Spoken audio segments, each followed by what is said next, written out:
석조불상이 박수무당을 찾아줬다는 망원동 금성당.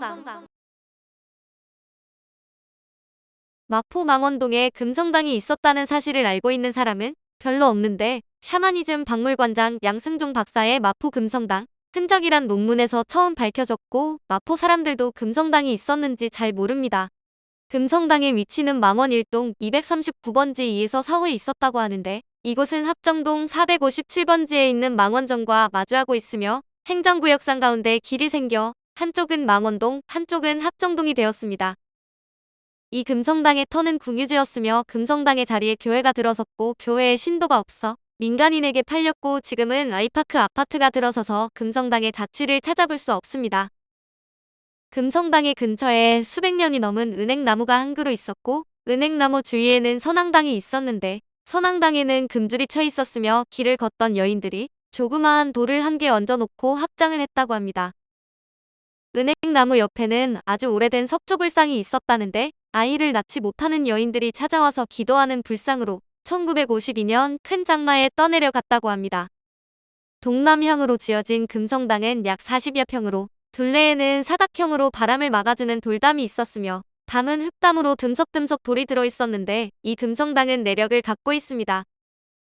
망원동에는 한강을 건너는 배들이 있었는데, 관에서 운영하는 관선과 개인이 운영하는 사선이 있었고, 배삭은 낮보다 밤이 더 비쌌으며 이용자에 따라 요금도 각각 달랐습니다. 관에서 설치한 나루터의 사공은 진부라고 했으며, 큰 배를 서너 명의 사공이 부릴 때 그 우두머리를 도사공이라 불렀는데, 진부들은 민간인의 배가 뒤집힐 때 인명구조 활동을 했습니다. 망원동에서는 공동으로 배를 마련하고 사공을 두었는데, 사공은 마을 사람들이 지어준 사공막에서 살았고, 봄, 가을로 곡식을 출염의 삿으로 받았으며, 외지인이 한강을 건널 때는 성가를 따로 지불하지 않았습니다. 망원동 사공막에는 김씨 성을 가진 40대 호라비와 오씨 성을 가진 호라비 두 사람이 살았는데, 그들은 아침 일찍 일어나 강 건너는 사람들을 태워주는 뱃사공으로 겨우 살아가고 있었습니다. 그러던 어느 날 집 앞에 있는 석조불상이 김씨의 꿈에 나타나서 며칠 후에 금성님이 나타날 것이니 금성님을 이리로 모셔오라고 말하고는 사라졌다고 합니다. 김씨는 아침에 눈을 뜨자마자 오씨에게 꿈 이야기를 했더니 본 꿈은 개꿈이라며 들어주지도 않았는데, 김씨는 옷을 주섬주섬 주워 입고 석조불상 앞에 가서 간절히 기도를 드렸습니다. 비가 빨리 그쳐 배를 탈 수 있게 해달라고 기도를 했더니 그렇게 많이 쏟아지던 비가 멈추었는데, 두 사공은 비가 그치자 묶어놓은 배가 홍수에 떠내려가지 않았나 둘러보고 있었습니다. 그런데 묶어놓은 배 옆에 커다란 괴짝 하나가 걸려있어 김씨가 오씨의 옆구리를 찌르며 손가락으로 괴짝을 가리켰습니다. 긴 쇠갈퀴로 낄달한 괴짝을 두 사람은 온 힘을 다하여 막대기로 끌어올렸는데, 보물 괴짝 같다며 두 사공은 괴짝 뚜껑을 열려고 아무리 애를 써도 열리지 않았습니다. 나무가 물에 젖어 무겁기도 하지만 물이 들어가지 않도록 못을 여러 개가 꽂힌 데다가 녹까지 쓸었기 때문인데, 몇 시간이 되어서야 겨우 괴짝 뚜껑을 여는데 성공했습니다. 그렇지만 오씨가 뚜껑을 여는 순간 귀신이라고 소리치며 뒤로 넘어졌는데, 그 속에 비단의 색감으로 그려진 탱화가 가득 담겨져 있었습니다. 이들은 뚜껑을 닫고 뒤로 도망치다시피 하며 대여섯 걸음 물러났는데, 다시 일어나 도망치려고 해도 두 사람 모두 발이 떨어지질 않았습니다. 어저께 꿈에 석조불상이 나타나서 금성님이 오시니 그리로 모셔오라고 하지 않았겠나. 그리로 귀신을 모셔가세. 물에서 건질 때만 하더라도 무거워서 두 사람이 들지도 못했던 괴짝이 한 사람이 들어도 무겁지 않았는데, 그들은 괴짝을 들어 산중턱 석조불상 앞에 두고 집으로 도망을 쳤습니다. 그들은 괴짝을 괜히 물에서 꺼냈다고 후회했는데, 그날 밤 석조불상 앞에 둔 괴짝에서 불기둥이 하늘을 향해 솟구쳤고, 사람들은 잠자다 하늘의 불기둥을 보고 하나둘 석조불상 앞으로 몰려들었습니다. 석조불상이 아니라 괴짝에서 불기둥이 하늘을 향해 솟아오르고 있었는데, 사람들이 괴짝을 빙 둘러섰을 때 불기둥은 없어졌습니다. 동네에서 나이가 제일 많은 사람이 뚜껑을 열자 그 속에서는 무속도가 가득 들어가 있었고, 촛대와 언얼도 등이 들어있었습니다.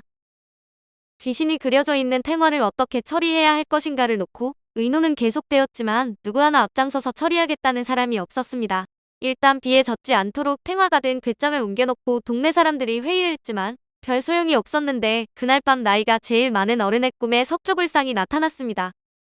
금성님이시니 나의 바로 옆에 사당을 짓고 섬겨라. 그러면 마을 사람들을 지켜줄 뿐만 아니라 국태만환이 될 것이다. 그 이튿날 어르신이 동네 사람들을 모아놓고 간밤에 꿈 이야기를 하자 사람들은 괴짝에 들어있는 무속도는 보통 귀신은 아닌 듯하니 신령님을 석조불상 옆에다가 모시자고 의견을 모았습니다. 마을 사람들은 사당을 짓기로 했는데 어떤 사람은 곡식을 가져오기도 하고 어떤 이는 소를 팔아오는 사람도 있었고 어떤 이는 머슴살이를 해서 모은 돈을 가져오는 사람도 있었습니다. 돈이 어느 정도 모이자 온 동네 사람들이 석조불상 앞에 음식을 장만하고 장안에 유명하다는 무당과 보살들을 초대했는데 이때 모인 보살들의 면면은 이러했습니다.